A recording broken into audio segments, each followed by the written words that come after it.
Yeah, well, it's another day. It's actually sunny, but I couldn't get out today to do flying, so I thought I'd record this. This is new foam, and this isn't new foam. This is my Arrows Hobby Viper, which I upgraded with a much chunkier ESC, a servo for rudder, and I love it. I love it so much I wanted another, but I didn't want another one of these. This flies brilliant. This change of ESC is all about flying on 4S. So I bought another. Ta-da! Yes, I know it's an Arrows T-33. The world and his wife has bought these and shown them off, but hey, it's new to me and I love it. So what I've done with this is I've already made a few changes. So this is not an unboxing of the Arrows Viper, it's an unboxing of my Arrows T-33. It's a boxing of my Arrows T-33 with Caroline Tyler RC's modifications. One thing I have noticed that people say, oh yeah, you can fly these on 4S, and yes you can, but this thing, this is the ESC that comes out of this plane.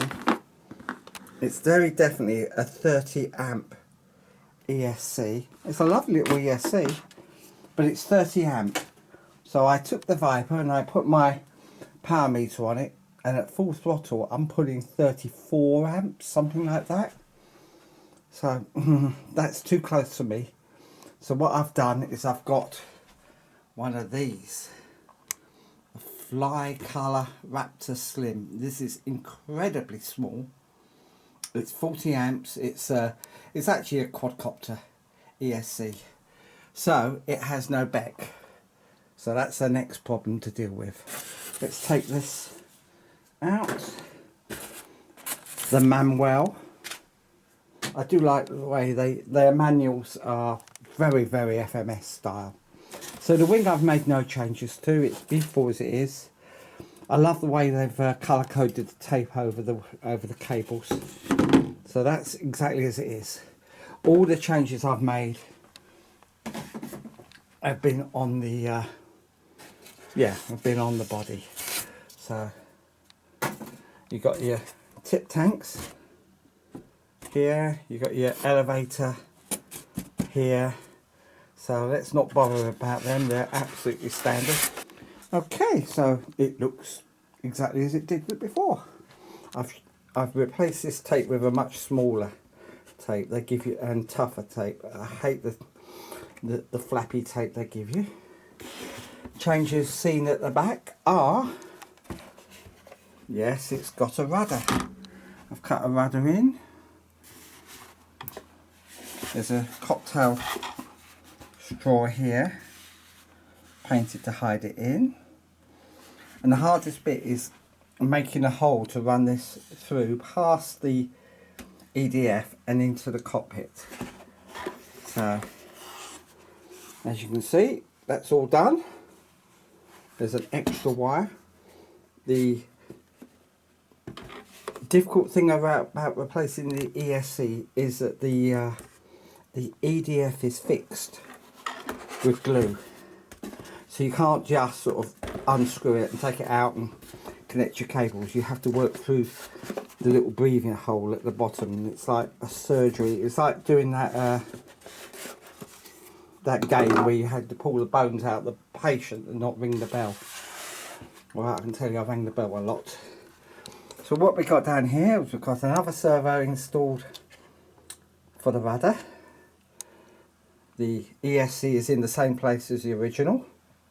Because it's not got any BEC in the ESC, there's a BEC here. And there's a Radio Link Burn A, B-Y-M-E-A, BUM A. This is a stabilizer. It takes S-bus input and gives you stabilized controls in the same way as the FMS or FM Hobby, was it their controls for stabilisation and the oops button. This gives you exactly the same thing. You've got off, stabilised or oops. It even has another option that if you're flying in like a prop hanging, there's a stabilised version for that, so you can pretend you're good at prop hanging. So as I say, this is S-Bus input. I haven't fixed it down quite yet. I've got some little cocktail sticks here just to make certain the cables are wrapped away from the servo arms. And the receiver, this is probably the thing I hate most about it. This is an XM Plus diversity receiver. Again, it's the sort of thing you'd use in a quadcopter. It's fair. It doesn't have a huge range, but this is a small plane. That's fine. And it feeds S-Bus into the stabilizer, and the stabilizer feeds the output to the servos. So that's what I've got. New foam, fast foam, and it's going to run 4S. The next episode will be me putting it together, but I won't take as long as Flanker Tanker, and not so dramatic. Bye.